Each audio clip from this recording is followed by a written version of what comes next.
Bismillahirrahmanirrahim. Assalamualaikum warahmatullahi wabarakatuh. Perkenalkan, nama saya Fahmi Jamzani Arif, mahasiswa Ilmu Politik Universitas Muhammadiyah Jakarta, angkatan 2019. Di sini saya akan menjelaskan materi Al-Islam 3, yaitu regenerasi sains tek dalam Islam dengan dosen pengampu Bapak Dr. Muhammad Nasih. Sebelum kita membahas materi ini, seperti biasa kita membaca surat Al-Fatihah demi kelancaran menjelaskan materinya. Bismillahirrahmanirrahim.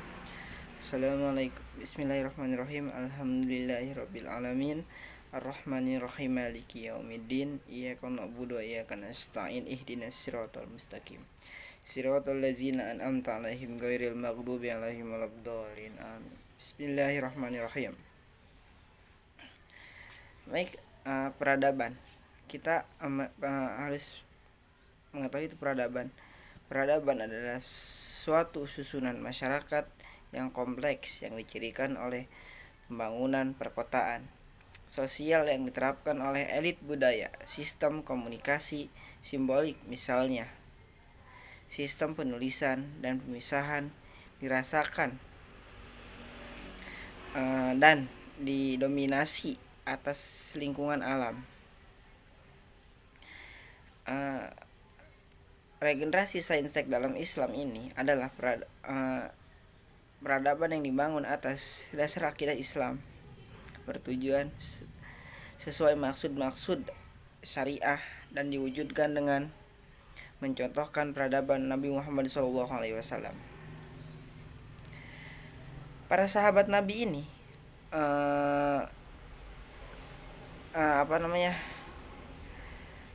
dulunya serta rambu halal dalam Islam. Islam berada di puncak peradaban pada sistem khalifah pada masa tegak, meski mengalami pasang surut. Seperti itu. Adapun persoalan yang membelit, berkembang dan hampir di seluruh negeri Muslim adalah berkembang meski secara spektrum pendapatan per kapitanya yang cukup lebar, dan kemiripan persoalan bila dikaitkan dalam sains tek dalam regenerasi dalam Islam ini, yaitu satu, tidak memiliki kemandirian. Sebagai dasar, teknologi yang digunakan didatangkan dari luar dengan segala persoalannya. Dua, adapun sumber riset mereka kurang produktif atau kurang termanfaatkan. Dan tiga, kalaupun ada sains dalam persoalannya dibuat oleh mereka, sains dan teknologi ini tersebut belum khas, bahkan belum banyak sesuai dengan karakter dan kebutuhan mereka. Dan adapun yang pertama yang sering kita maklumi, karena persoalan ekonomi yang membelit mereka saat membangun, ketidakadaan modal memaksa untuk mengundang investor negara maju. Mohon maaf, ada namanya sekarang materi, yaitu bukan materi ya, penjelasan tentang dimensi sains teknologi dalam perkembangan Islam. Kata sains ini dan teknologi ibarat dua sisi mata uang yang sulit dipisahkan satu sama lain. Karena sains ini merupakan menurut Baikuni adalah himpunan pengetahuan manusia tentang alam yang diperoleh sebagai konsensus para pakar melalui penyimpulan secara rasional mengenai hasil-hasil analisis yang kritis terhadap data pengukuran yang diperoleh dari observasi pada gejala-gejala alam. Sedangkan teknologi adalah himpunan pengetahuan manusia tentang proses-proses pemanfaatan alam yang diperoleh dari penerapan sains dalam kerangka kegiatan yang produktif ekonomis. Al-Quran sebagai kalam Allah diturunkan bukan tujuan bersifat praktis. Oleh sebab itu, secara objektif, Al-Quran bukan ensiklopedia sains dan teknologi. Apalagi Al-Quran dalam Islam tidak menyatakan itu secara gamblang. Akan tetapi kapasitasnya adalah sebagai hudalis al-annas, karena Al-Quran ini memberikan informasi mengenai fenomena. Jadi sains dan teknologi ini adalah ibarat dua sisi mata uang yang sulit dipisahkan, karena sains dan teknologi ini sangat berdekatan untuk kemajuan agama ataupun kemajuan manusia. Bukan kemajuan manusia, tetapi kemajuan peradaban manusia.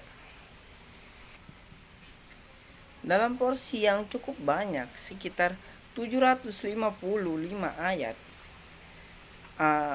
paling awal yang diterima Nabi Muhammad SAW mengandung indikasi pentingnya proses investigasi penyelidikan informasi Al-Quran dalam fenomena tentang alam ini, yang dimaksudkan untuk menarik perhatian kepada pencipta alam yang maha mulia, yang maha bijaksana, dengan mempertanyakan dan merenungkan wujud-wujudnya dalam alam serta mendorong manusia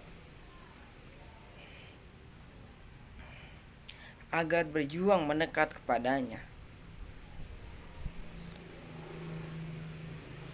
Dalam visi Al-Quran, fenomena alam adalah tanda-tanda kekuasaan Allah. Oleh sebab itu, pemahaman terhadap Al-Quran membawa manusia lebih dekat kepada Tuhannya.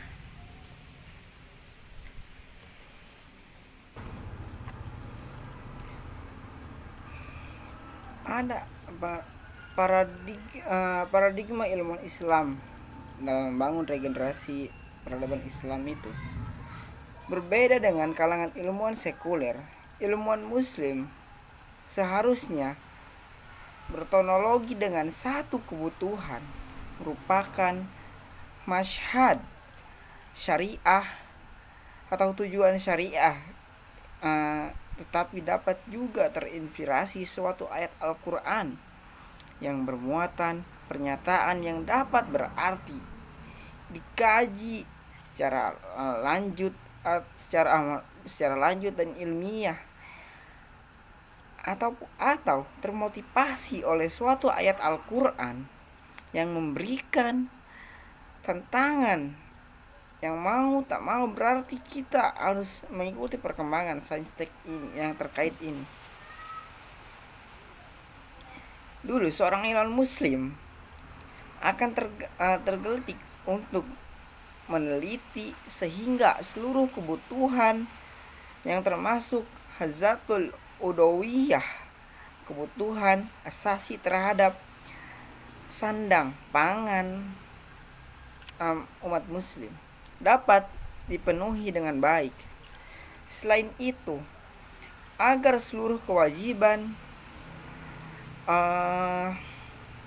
maqasid syariah dapat terlaksana, Imam Al-Khwarizmi membangun Al-Jabar karena ingin mewarisi dengan akurat.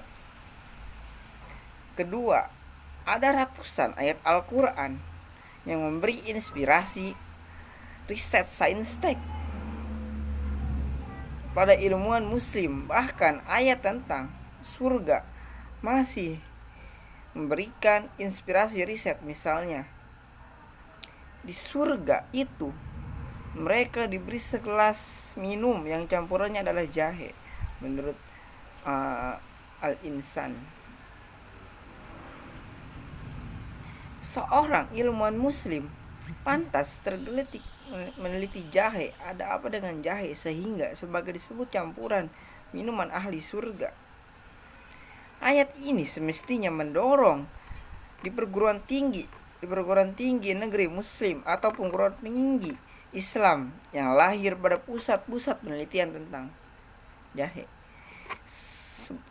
Seberapa banyak antioksidan di dalam jahe gitu loh.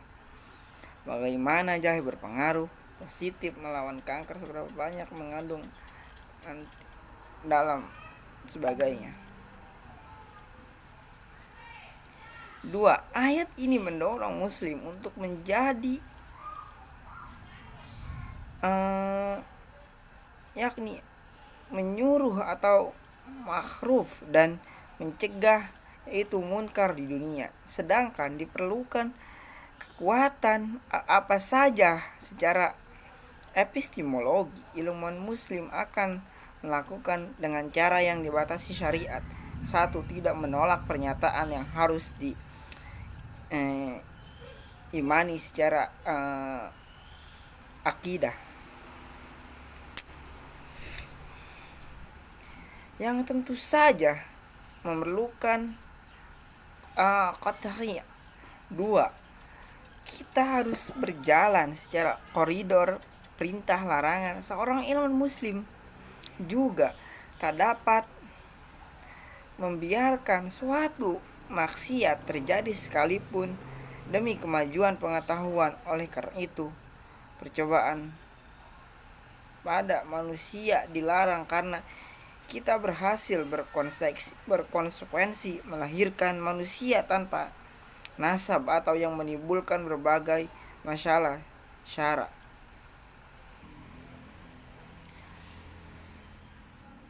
Sedangkan secara aksiologi, produk saintek ilmuwan muslim seharusnya dikembangkan atau didesain untuk kemanfaatan sebenar-benarnya sesuai syariat, bukan sebaliknya. Contoh, matematikawan muslim yang mempelajari tentang permutasi ataupun neural network untuk melakukan prediksi kejadian tak menggunakan ilmu itu untuk memenangkan perjudian.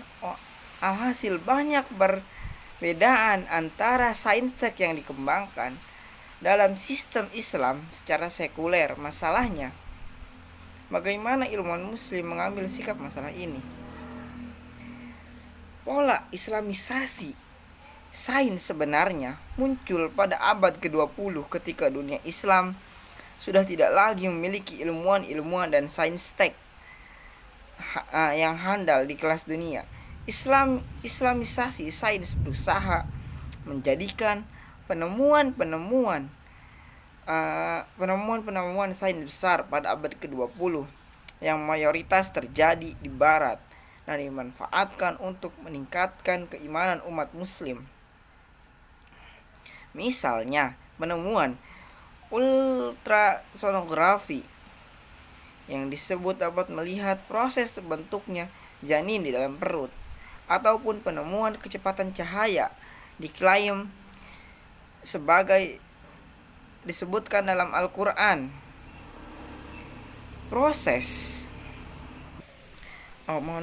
Adapun sehingga diharapkan makin mempertebal iman seorang muslim bahwa Al-Quran mendahului sains dalam diturunkan oleh Allah yang Maha Tahu. Ini hubungannya dikembangkan banyak muslim telah mendahului sains karena diturunkan oleh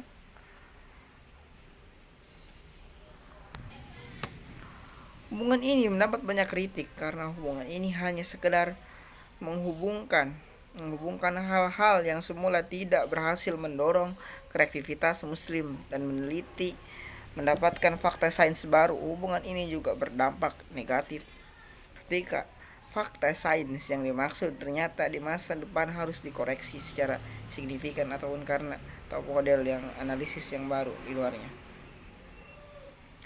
Di luar paradigma ini, usaha-usaha untuk menggantikan dan asumsi yang pada sains sekuler ini, Islam misalnya mengganti teologi atau masa energi di fisika. Ya, sekian. Jadi kesimpulan dari ini adalah sains dan teknologi dalam Islam diterapkan secara paradigma sekuler untuk akan menjajah atau lambat secepat merusak keberlangsungan hidup dan melalui kerusakan lingkungan hidup, sementara umat Islam di negeri-negeri Islam yang tidak menguasai sains dan teknologi atau de facto akan terus terjajah baik secara ekonomi maupun politik. Hanya sains dan teknologi dikembangkan dengan paradigma Islam di dalam tatanan sistem Islam yang akan membebaskan dunia dari penjajahan. Ya, cukup sekian dari saya. Kurang lebihnya mohon maaf. Wassalamualaikum warahmatullahi wabarakatuh.